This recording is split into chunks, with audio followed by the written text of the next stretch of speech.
You too can express yourself and be your own person and live in your truth and thrive. I feel like the people who try to bring other people down, calling people MAARTE under their breath, are because they aren't living their full life. And I invite you to come up and be MAARTE with me. Live your fucking truth.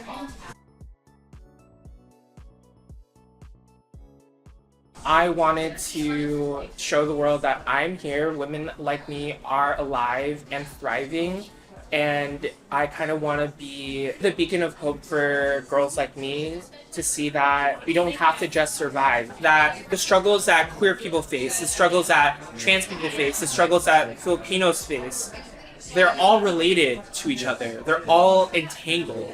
And we are not liberated until we are all liberated. My name is Gericault De La Rose. She, her, they, them. I'm an interdisciplinary artist that focuses on performance art. I do sculpture, video, I sew. I also am doing ceramics now. Art isn't just valid and valued if it's made by a straight white man. Art can also contain so many other perspectives, so many other experiences that aren't the mainstream.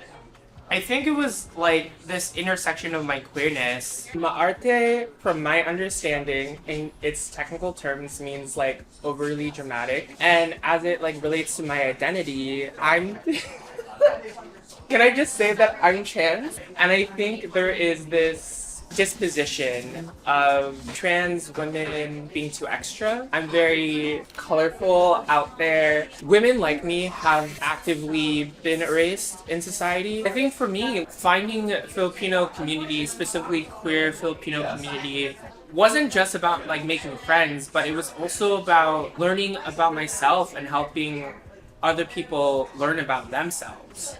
Right? Sharing resources, coming together collectively to share our experiences.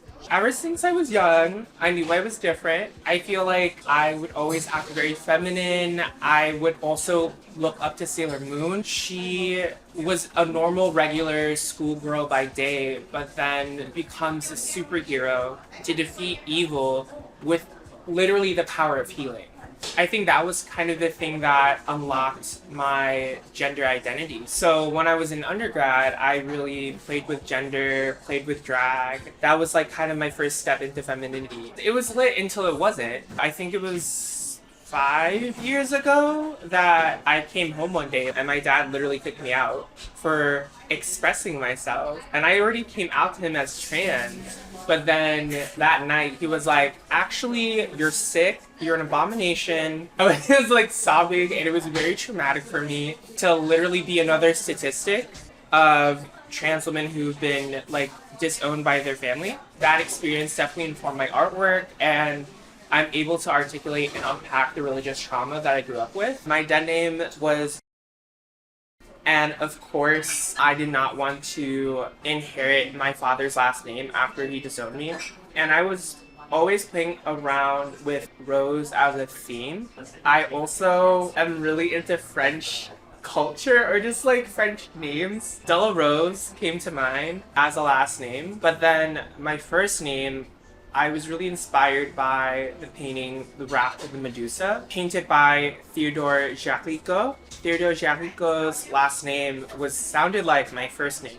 So I wanted to be the brand of trans folk who changed their name just a little bit to be enough. There's a long history of trans people reclaiming their names, and I'm adding on to that legacy. It wasn't just about changing how my name was spelled or changing my last name. It was also about reclaiming agency and autonomy. It was about understanding that there have been trans women before me who have survived. It was about preserving myself to usher in the next generation. That's how I thought about my name change. And when I finally got it approved by the court, it was the day before I left Chicago. From that experience, I was able to find my chosen family and really find the people who supported me.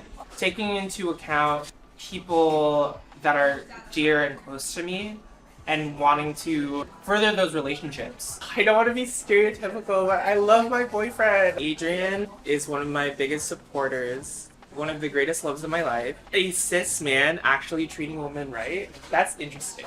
That is rare. And super transliterate. Oh my god, Chris! Let's talk about Chris, who's also in this documentary. She and I lived together for like 3 years along with our other roommate, Saul. And the two of them, through the lockdown, was so integral to my sanity because I don't think like the lockdown would have been as bearable without them. I also thought about where I wanted to be if like the lockdown never stopped. And during that time, I was like, I want to get into grad school. I think it's time. And I applied to 5 schools. All of them denied me except for my number 1. And literally, they were there when I was writing my application to Berkeley. And Chris literally gave me the idea to write about how I came up with my new name. One specific woman has changed the trajectory of my life and is my star faculty at the University of Berkeley, Stephanie Sluko. I first encountered her work when I was an undergrad. She had a Art 21, which if you don't know is an art documentary show about contemporary artists in America. Stephanie Sluko had an episode. And it was the first time I witnessed a Filipino-American artist actually be covered. With her mentorship, I feel like my art practice has grown immensely. And not just on the art making side, but also the art business side. She's really helped me see that side of the art world. I think the cis hetero patriarchal dream of making a family, having children, having a 9-to-5 did not sit right with me, and I wanted to leave a legacy. When we realized that we can be more than a double income household, partnerships that can exist out of the typical I just have one partner and then that's it. We can actually grow more in love with other people. I feel like polyamory is very MAARTE thing to have more than one lover. It relates so much to the queer experience because I think with polyamory, it opens your ideas to sharing resources that things are in abundance. Joy and happiness can be multiplied even further. My platonic relationships with my besties are held at a very high level, the same way my romantic partnerships do. That has been also so liberating. No, I shouldn't put my lovers always on top of my friends. I'm allowed to have other interests and other people in my life that I can lean on. I don't have to just have my boyfriend be my only pillar of support. That was what drove me to really think about art and how it records history. I wanted to do something that meant something to me. And if I'm able to help other people on their journey, I want to do that. Art can really drive people to think more radically. I want my art to be taken seriously and not taken seriously at the same time. It's this kind of delicate balance where I want people who don't necessarily have an art historical background to be able to see it and also have an experience with it. And to also break down very verbose, gatekeepy language. I want things to relate to the people that are a part of my community. I want my community to see themselves represented in a museum.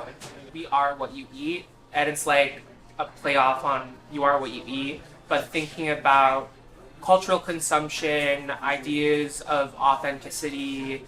The piece itself, it's called Bittersweet. So the floor installation is literally about how colonial history affected food pathways in the Philippines. During Spanish colonization, Spanish cathedrals were made using a cement mixture that utilized egg whites. Those egg whites helped make the cement and structures used to build with it last for a very long time. All these cathedrals are still up because of it. The leftover egg yolks were used in a lot of desserts. So leche flan, different types of cookies, different types of bread, those desserts developed through that history. So that's why I called it bittersweet. We love all these different types of Filipino food, but they developed from this really painful history of colonization. The plates that are used to display all these different Filipino desserts are based off of indigenous motifs that appear in tattoos and weavings from the Philippines. It's really important to build cross-cultural exchange because I want to talk about collective coalition. I want to talk about shared struggle. Filipinos in the Philippines are experiencing directly correlated from the actions of America. We need to come to an understanding that we're like literally fighting the same fight. That we need to dismantle capitalism. If you say you support the Philippines, if you say you support indigeneity or our indigenous, are you looking into how you can like send back or send resources to people living in the Philippines? Are we actively checking in on ourselves here and like thinking about the privileges that we hold? Free Palestine, first and foremost. Free Congo, free Sudan, free all oppressed peoples in the world. We are not free until we are all free. And let me tell you, I literally tweeted, Filipinx is valid and y'all are just transphobic. And an onslaught of people who live in the Philippines came at me on Twitter, and it was like, we're not transphobic. What's really funny is that because of my tweet and this online conversation, there was a roundtable discussion held at the University of Philippines talking about Filipinx. And there are people from the Philippines who use and identified with Filipinx. And I was like, where's your God now? It's not just the diaspora. Binary gender expression is not the only form of transness, right? And I wanted to make room for that within our community. And like in terms of diaspora, I'm here, let's talk about it. Let's talk about diaspora, let's talk about authenticity. Because there's always this kind of mentality of like, woe is me, I'm not enough here in America as a Filipino, but I'm also not enough in the Philippines because I'm American. And I'm like, okay, get over it. If you feel disconnected from your culture, it's there. There's interesting conversations, but like this whole thing of like, am I Filipino enough? Yes. Yes, you are. So what now? You know, like the conversation cannot stop at representation politics. As an artist, I am not the only one thinking about this, and that was really reassuring. The Bay Area, like all the minds there, fab, loved it. When I moved to the Bay Area, I was really lonely. The first 3 months of me moving there, you know, I had my roommates, but I still felt like my support network was all the way in Chicago, and I really didn't have that there. So everything changed actually when I went to indoor ballroom session. And that was when I met everyone in the Bay Area like ballroom community. And they had 2 categories, runway and performance. Virgin Vogue was the category I walked, and it was the first time I got my 10s.